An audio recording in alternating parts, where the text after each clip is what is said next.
Thank you very much, Tsakani. Let me also take the opportunity to extend my warm and sincere greetings to members of the media and everyone that is watching back at home.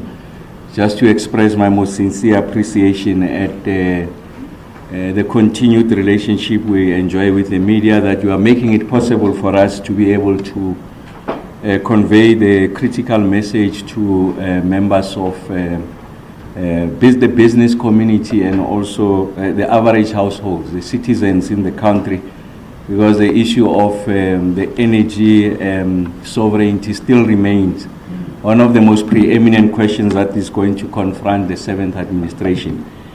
As Tsakani has indicated, of course, now we are a full ministry, the Ministry of Energy and Electricity, and as she has mentioned, I'm also joined virtually by the Deputy Minister, Ms. Samantha Graham Murray, who will be working with me to ensure that we are able to resolve this, what had appeared before to be an intractable problem, but we have always remained confident ourselves and ESCOM that we've got the capacity, the know-how to be able to resolve this important area of the South African economy. Let me also emphasize that we are going to continue also in the 7th administration with the same values that underpin the work that we did during the 6th administration. And those values is to ensure that we are transparent, so we share everything that is important with the general public. Invite comments. We're going to remain to be robust, and I'm also going to remain to be candid. So I'm not going to claim any easy victories. Will not tell any lies. Will share with the general public, the South African people, the nature of now the energy complex, because we're not just talking of electricity. It's a much more expanded portfolio. And also just to express the appreciation at President Ramaphosa for a vote of confidence, giving us the opportunity to continue to work in this field to ensure that we get to a situation where we're able to attain universal access, we're able to achieve energy sovereignty, we're able to ensure that we green the sources of energy, and we're able to ensure that electricity and energy plays an important part in the transformation of the socio-economic fortunes of the country. I think it's important that we talk of a quadrilemma. We're talking of 4 areas that requires attention, and from one briefing to the other, I'll be isolating, if you like, one area that is of interest, and you will see today when I speak about the distribution part of it. Really, I'm talking about universal access, that every household has got a right to be connected to the grid and have uninterrupted electricity supply. I also want to make the point that we are referred to as the Ministry of Energy and Electricity. Really, if you come to think of it in the purest form, the most clinical definition, you might argue that is an anomaly, is a misnomer, because electricity is just a subset of the broader conversation or the energy ecosystem. I can imagine that the president chose this naming convention just to say to the country that although we are registering tremendous progress on the back of the implementation of the Energy Action Plan, it is important that we remain focused on the resolution of the most immediate challenge, and that is the issue of load shedding.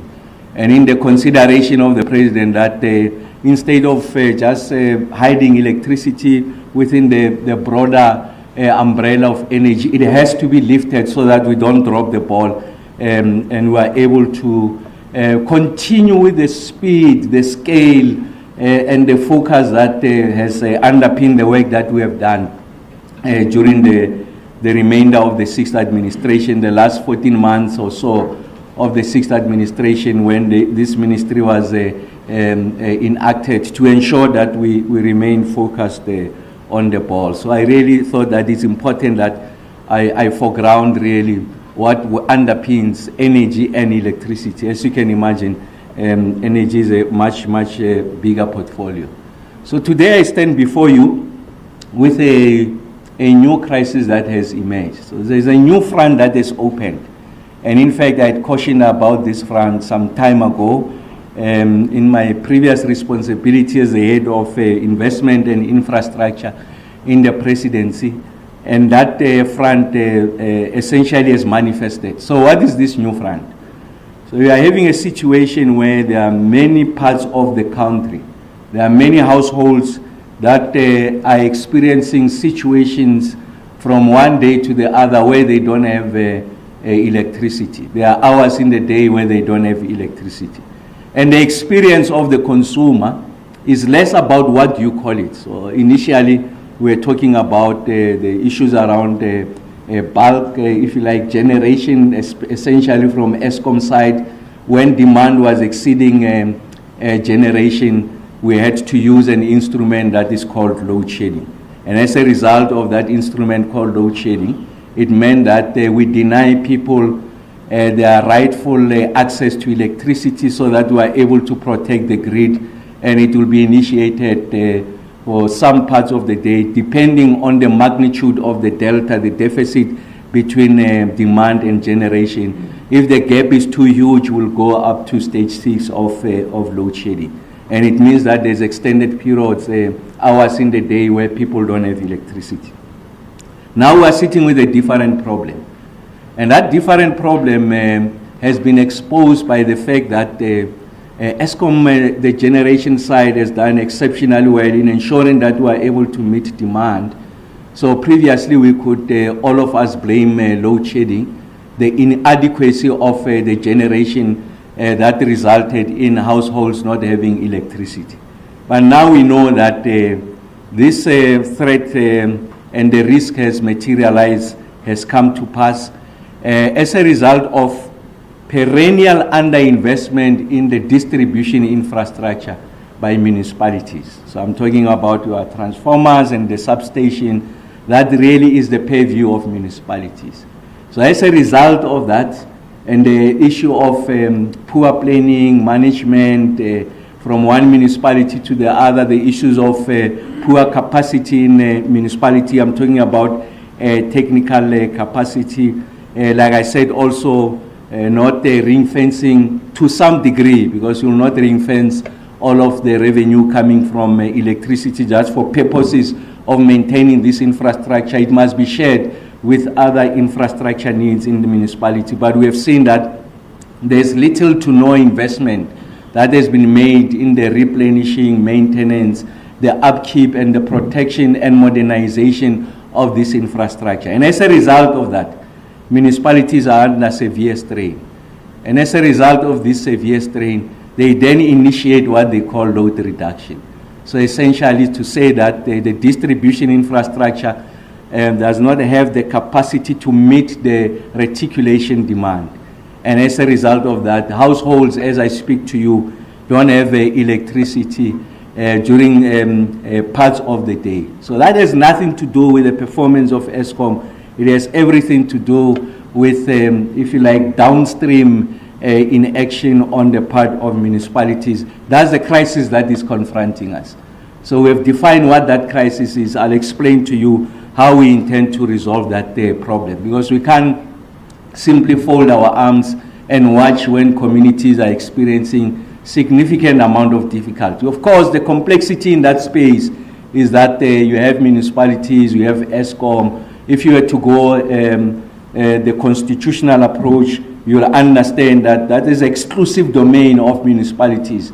In municipalities where Eskom is present is as a result of legacy issues, but also an invitation by those municipalities for Eskom to be responsible for that infrastructure.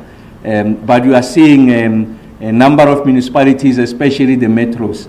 That's where you have the center of gravity of these challenges. And I want to suggest to the country that we are likely going to see it across the country, at least in those municipalities where Eskom is not responsible. So I'm going to focus on the distribution part. But before I do that, I think I have a duty just to share with the rest of the country the generation performance. I think it's important that I do a bit of recap. It's the 7th administration. We have had a lull for over some period. We have disrupted that cadence of me reporting to the country for obvious reasons. I think it's important that I do a recap of the journey that we have traveled, so that there's a greater appreciation that this is a continuation of that journey. So we're not reinventing anything. So it's just continuing, of course, now with a much more expanded mandate. And of course, when we went through that period of the elections, there were narratives that were peddled in the public domain suggesting that the kind of improvement that we're seeing had something to do with the electorate having a date with the ballot box. And I kept on saying that there's no relationship, there is no correlation between May 29th, 2024 and the performance on the generation side.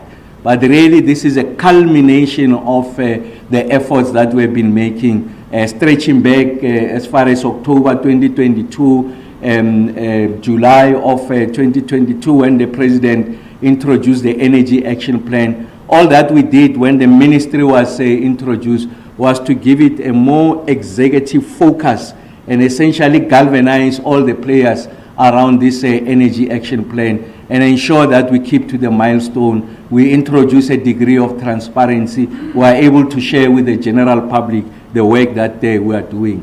And the credibility of that process should not be in question. So this is part of the constellation of the work that we have been doing over time. So like I said, the President introduced the Energy Action Plan, a culmination of a conversation and engagement between the President and the various stakeholders in the South African economy, business, labor and community, and then it resulted in the formulation of what we call the Energy Action Plan, which has got 5 outcomes. And that was made public to the country in July of 2022. Then the President took an unprecedented decision to say that it is important that within the family of the executive, he needed to appoint someone at an executive level, so an executive authority, what you refer to as a minister, in the presidency. So in the presidency, precisely because the President still wanted to be the primary driver of the Energy Action Plan. And that's why the locus of the ministry was in the presidency. And a minister was appointed to ensure that we bring additional energy in the resolution of this problem. And of course, like all scientists and engineers do, you want to understand what is it that we are solutioning for? What is the problem statement? And for you to have an appreciation of the problem statement, we made it possible for us to visit all the power stations, including Koeberg, which is the one and only operational nuclear power station on the continent. Of course, Egypt is in the process of building a nuclear capacity for civilian use and for this, in this instance, for energy generation. So we visited all of these things and we were able to generate a diagnostic report. On the back of that diagnostic report, we were able to make a compelling argument that in the midst of an energy deficit, it's irrational for us to decide to close the power stations. For as long as they continue to perform, we must delay the decommissioning, and the cabinet agreed on that. And we also agreed on priority interventions, if you like, the low-hanging fruit. What is it that we can do quicker that can help us to ensure that we improve the energy generation picture? And of course, we used in science what we call the Pareto principle. For 20% of the effort, we are likely to get 80% of the return. We mapped these power stations, of course, under the stewardship of the board or led by Dr. Mteto. Like I said, a very competent, exceptionally gifted board that really wants to make a contribution to the resolution of the energy crisis here. And at the time, the acting group chief executive, Caleb Kasim, and most importantly, Mr. Beking Numalo and his competent team of power station managers and the men and women of Eskom who are located at the various power stations, identified those power stations that were complicit in the escalating energy unplanned capacity loss factor, essentially the units failing, the inefficiencies, the levels of underperformance that we're seeing there. And of course, in those stations, we also place Kusile, one of our newest power stations, primarily because the 3 units that had gone out as a result of the failure of the flue gas desulfurization units, the country was losing out on 2,400 megawatts. And of course, we've brought those earlier than expected. And thank you very much to the leadership of Mr. Numalo. We brought back Kubek unit number 1 much later than expected because of the challenges there. And of course, we are using those experiences to ensure that we don't repeat, we obviate similar challenges when we were doing Kubek unit number 2. So that's what we've done in March of 2023. And of course, the constellation of all of these things then resulted in the kind of performance that you are seeing, a maintenance-led, if you like, recovery effort. When we went into December of 2023, transitioning into January of 2024, we took out 18% of the total generation capacity for maintenance in megawatt terms, about 9,000 megawatts, and the unit then began to return when we went into March. They were healthier, more reliable, and that's why you are seeing the kind of performance that we are seeing. Eskom released a winter outlook. They generated 3 scenarios, and they said the best case scenario of us not having load shedding during the period of winter will make the assumption, the primary assumption there is that the unplanned capacity loss factor, these megawatts that we are losing as a result of inefficiencies, as a result of failures, if it were to be 14,000 megawatts and below, we are not going to see load shedding. So that's what Eskom said. And then it did what it called the most plausible scenario. If you take that base case of 14,000 megawatts, you add another 1,500 megawatts of units, total units failing, you are going to get to a stage where in winter you could get to stage 2. And then they did the worst case scenario. If we were to lose an additional 3,000 megawatts on top of the 14,000 megawatts, so you are losing in total 17,000 megawatts, we are likely going to go to about stage 5. And guess what? The performance has been exceptional, exceeding our own expectation. I'll show you the numbers. I think we're sitting on average about 12,000 megawatts. So we're 2,000 megawatts better than what Eskom had predicted to be the best case scenario. And thank you very much to Mr. Numalo and the team for the exceptional work that you are doing, of course led by Mr. Dan Marokani as the group chief executive. So what are these numbers that I'm sharing with you? So I think it's important that we have an appreciation that the year-to-date EAF, the energy availability factor, so there we are measuring if you like, the reliability of these units. When I say reliability, units don't just fail on their own.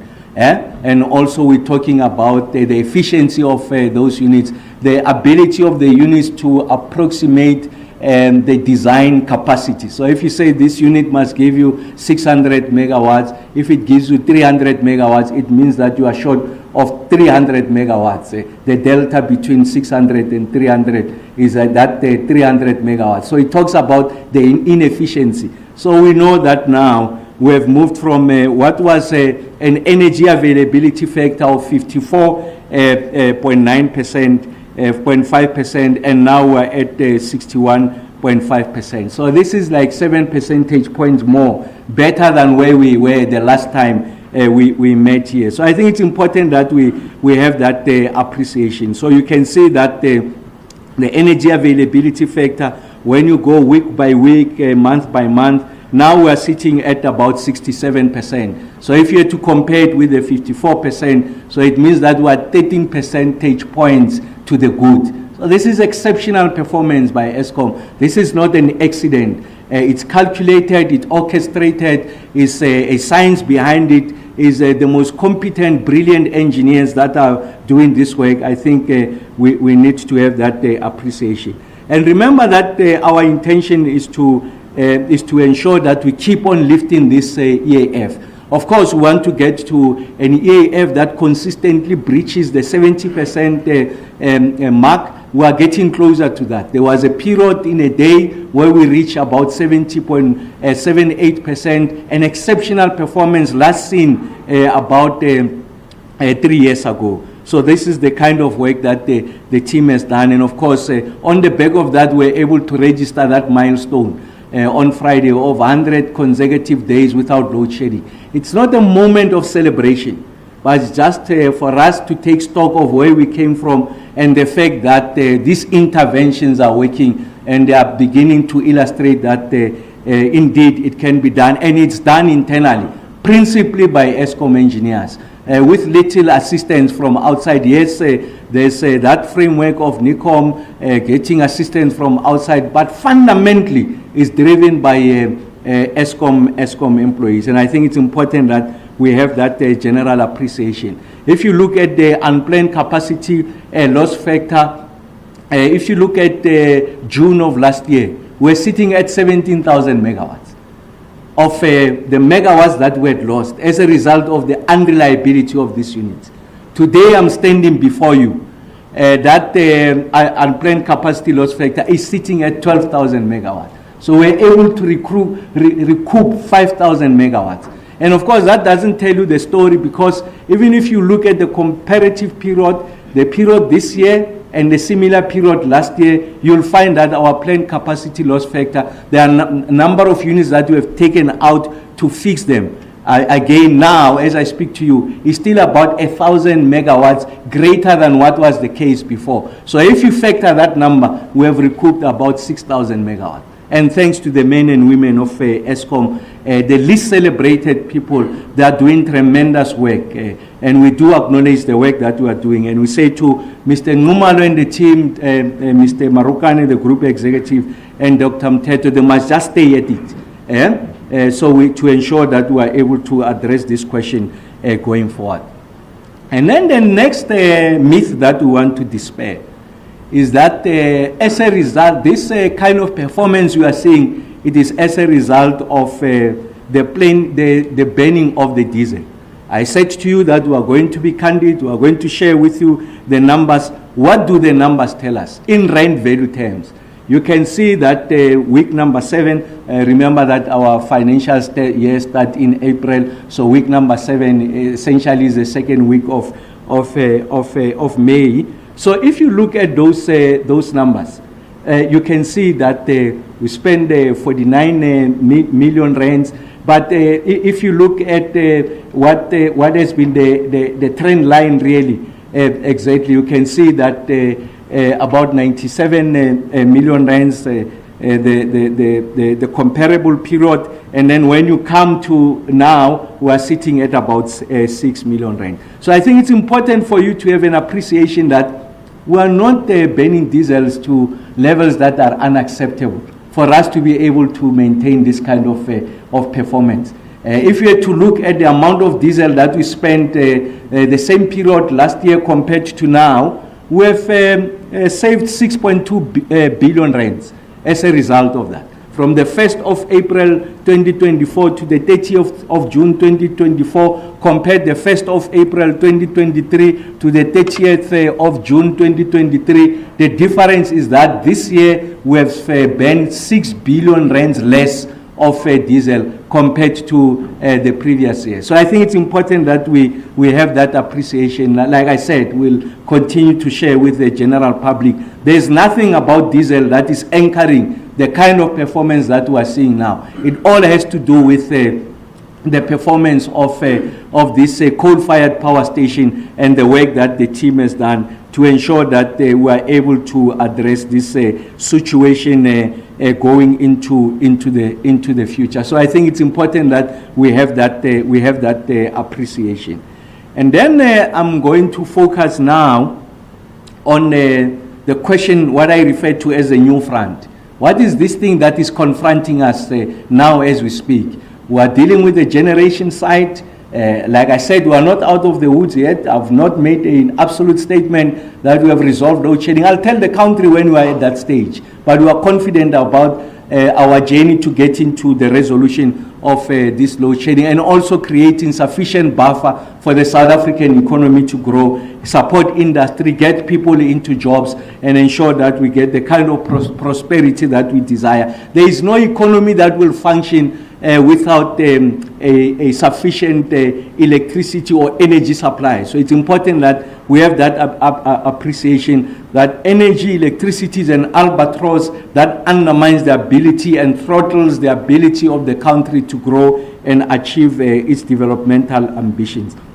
What are the kind of things that we know as I speak to you? So the first one is that there's significant movements in the world to ensure that you are able to remake what we call the electricity distribution industry. So it's an area, like I said, that has got multiple players. There's municipalities there, there's ESCOM there, but it's important that we find a way of managing that space so that we are able to avert and address these challenges, what we refer to now, municipalities refer to as load reduction. So there's a number of trends that are happening across the world. But fundamentally what these trends are attempting to do is to address what we call energy poverty. And we have reached conditions of energy poverty in the country. I'm not saying we are going to reach those conditions.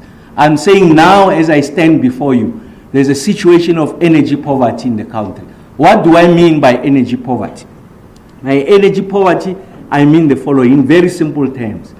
There's a generation, so the electricity is there on the generation side. The ESCOM power stations are giving you the kind of megawatts that are required for you to meet the demand. But people can't afford the cost of electricity, and as a result of that, there will be days in a month that they don't have electricity. So we can see that the tariffs are increasing and increasing exponentially, and therefore people can't afford this electricity. I mean, if I were to use the example of food, so people are going hungry on a daily basis, but you go to a retail shop, you can go to Usave, you can go to Boxer, you can go to Woolies, the shelves are full. But the only way you'll be able to get that food is if you have the money to purchase that food. That's the problem that we have. So the shelves are full with the megawatts, but people can't afford to buy those megawatts. As a result of an electricity pricing structure that erodes significantly the ability of municipality, of households to be able to afford. So we are gradually eroding the income base of municipalities.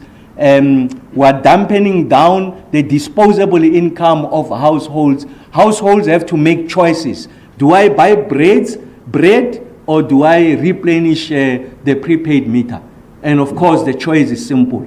They are likely going to buy bread as opposed to ensuring that they replenish the prepaid meter for them to be able to survive. If you like, the Maslow hierarchy of need finds an application here. So there is a number of things that requires attention here. The issues of decarbonization. So there's technology that has been proven and tested, so we can do the behind-the-meter intervention, make sure that people get electricity using, if you like, our natural endowment, and in this instance, is the sun. One of the issues that I lament on a daily basis, you find that communities, as a result of the distress, the result of the anger arising from the fact that they don't have electricity on a daily or particular periods of the day, they resort to taking to the streets. They are burning tires, they want electricity, and the sun is out. The sun is a source of energy. The rich are able to buy solar panels, inverters, batteries, and they are able to harvest the sun to meet their energy requirements. The poor can't do that. Whilst the sun is out, a source of energy, they are protesting to say we want electricity because they can't harvest that energy because they are not sitting with unencumbered cash. They can't go to the bank because they don't have the right credit profile for them to borrow money from the bank to roll out solar so that they can have cheaper and cleaner electricity. The poor are excluded. And that's why that decarbonization is important, because part of the work that we want to do in the ministry is that we know that there's a grant called INEP, The INEP grant, its primary intention is what we call electrification, is to make sure that we achieve universal access as an injunction that we draw from the National Development Plan. So we say that you need to repurpose that grant to ensure that you have non-grid solutions to be able to provide electricity access to the poor in particular. So we're going to move from the conventional approach of how we think of connectivity and electrification, because hitherto, what we think of electrification, we want the wires to connect to the households, when in fact we know that there's a trusted technology, a proven technology that we can use. You don't necessarily always have to be connected to the grid. When the grid comes, it will come at its right time. But at the moment, with this kind of, if you like, resource that we have, it's about 5 billion rands on an annual basis. We can work with Eskom and other players.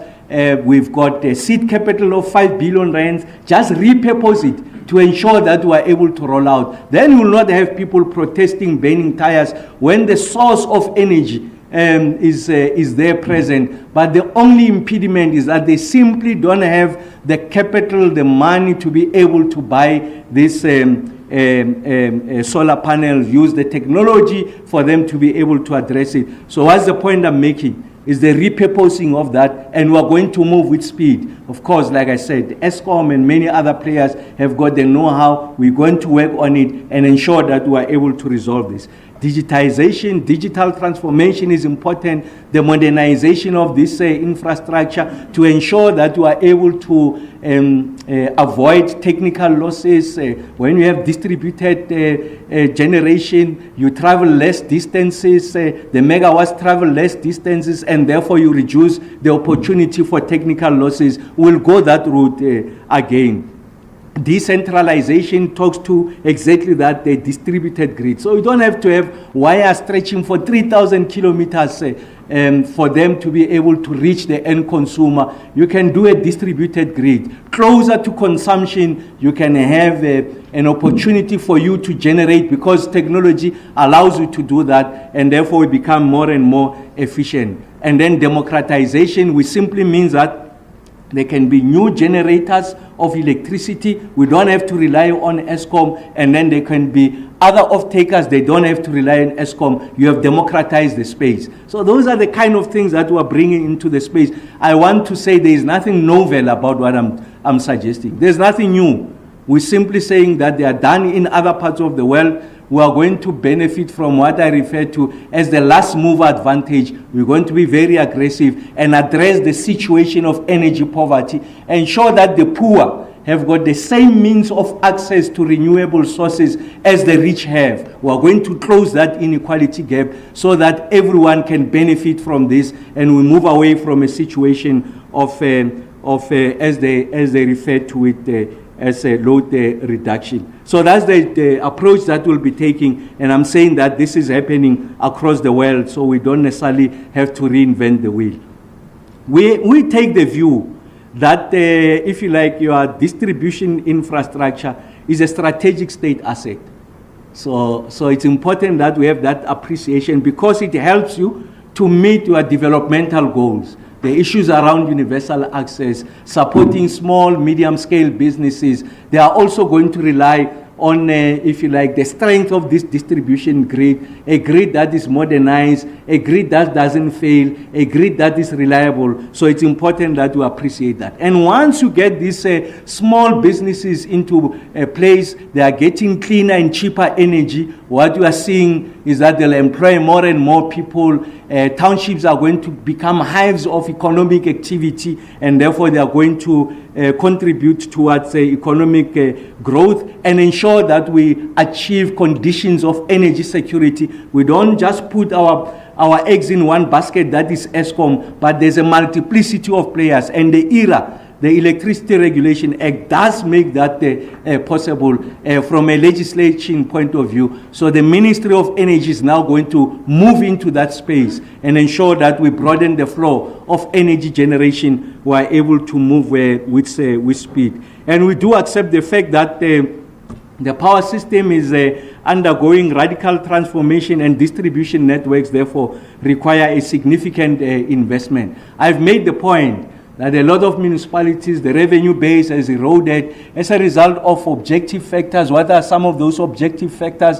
The economy is not performing at the right level as a result of the challenges of electricity supply and the logistics side. People are out of employment, therefore they can't pay for their rates and taxes. Municipalities can't collect as before, although they are providing services. Their revenue base is eroded, and therefore they can't reinvest back into this distribution infrastructure. Those are objective factors. Then there are subjective factors, those that comes about as a result of the inherent weaknesses of these municipalities. That we don't have a revenue system that makes sure that you've got a complete picture of who's consuming where and what amount, and you are able to bill correctly and therefore collect correctly. We have municipalities that have closed a blind eye to illegal connections. Now they've caught up with municipalities. That's why you are seeing the failure of this infrastructure. You've got a situation where municipalities were not able to do sufficient modeling on the number of people that are coming into these urban centers, the rate of population growth and household growth, and therefore the pressure that it plays on the distribution infrastructure. They have not been able to model that. They have not been able to increase the capacity of this infrastructure, and that's why this infrastructure is collapsing. So the point I'm making is that it's a complex ecosystem, but it's not beyond us. We've got the capacity, the know-how to be able to resolve it, but you need to have a local government at the table to help us to resolve that. And then it's important that we introduce innovations that will help to lower the cost to serve consumers. So I think it's important that I make that point. Look, the rate at which the municipal electricity tariff, the ESCOM tariffs are increasing is unsustainable. It's an untenable situation. We are seeing it even in the developed countries, the Western democratic countries. They are experiencing these challenges. There's been a wave of elections there. That people decide to go right or left is, amongst others, a function of the pricing structure of electricity. The poor are left out. And you are getting to a situation where the lower middle class, your public servants, also cannot afford the cost of electricity in this country. So as we speak now, is an affordability question. Over a period of time, you don't address it, is a national security problem. Because people are not going to fold their arms and not be able to afford that which is their right, that helps them to live quality lives, that should support their ability to self-generate income through their own businesses, is becoming unacceptable. It also has got inflationary pressures. As ESCOM applies for these tariff increases, municipalities on the back of that, they add a surcharge. The cost of doing business is increasing. People are going to find it difficult now to afford their food, as they do as I speak to you now. Many still are having a similar problem. And that problem is likely going to become acute over a period of time. And that's why we must resolve this question with the agency that it deserves. And that's the kind of attention that we're going to give to this question. We've got a track record of attending to complex questions with speed, decisiveness, but also our interventions are efficacious. They achieve the kind of efficacies that we want. What are some of the systematic challenges on the distribution side? I've made some of the point. Is that the non-ring-fence electricity business. So what do we know now? In many municipalities, so they get where people pay, that payment goes into the broader kitty of the municipality.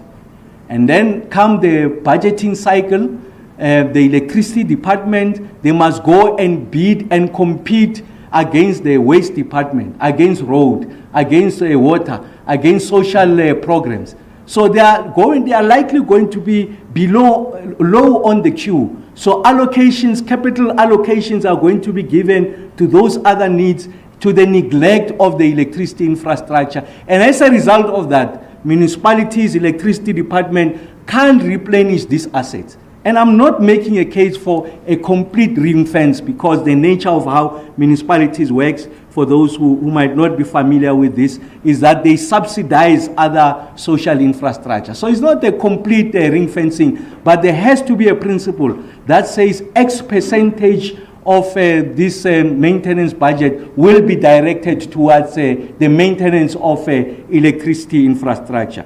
Poor revenue management and poor payment culture, I've referred to that. So municipalities, there's no 100% billing. So they don't know, some municipalities don't know who's consuming what, and what is the amount that is being consumed. And that's why in some instances they are making estimations. So there's no appreciation of how much is being consumed where. So that's poor revenue management, because if you don't know who's consuming what, you don't do complete billing. And in fact, even those that you bill, not all of them are paying. Even those who've got the means to pay decide not to pay. Essentially, they're delinquent. You are going to erode your revenue base. And that's why a lot of municipalities are becoming illiquid. And of course, the payment culture as we know it, because municipalities are not enforcing credit control on those that can afford. I'm not talking about the poor, the indigent, those objectively that don't have the means. And I've said to you how we propose to deal with that question. And then the issue of not investing in the municipal infrastructure is collapsing, and that's what we're experiencing across the country, let me emphasize. So what we see in Johannesburg, what we see in Tshwane, I want to argue is the tip of the iceberg. That situation will become worse and worse, and in fact, it will be across the country. So the sooner we arrest this situation, the better. I've engaged with my counterpart, the new Minister of COGTA, Honorable Hlavisa, and we've agreed that we are going to pay particular attention to this. We had already started at the tail end of the 6th administration with the previous incumbent, the erstwhile minister and deputy minister there. There's a technical team that has been working on this, but before I make it public, I think I have to privilege this information, the work that we've been doing, the Minister of COGTA, so that we're moving the same wavelength. So I'm going to give him the respect and not announce what that is. But all I'm saying is that we've got an appreciation of what needs to be done, and of course we need to move with the Minister. And we're arguing that there's an unstable distribution business in the country. So there's issues of theft, what we call non-technical losses, what in colloquial terms in the township they call izinyoka. You can see, I mean, there's an ESCOM of a different type. So there are people with the expertise. Just the other day, some of them were arrested.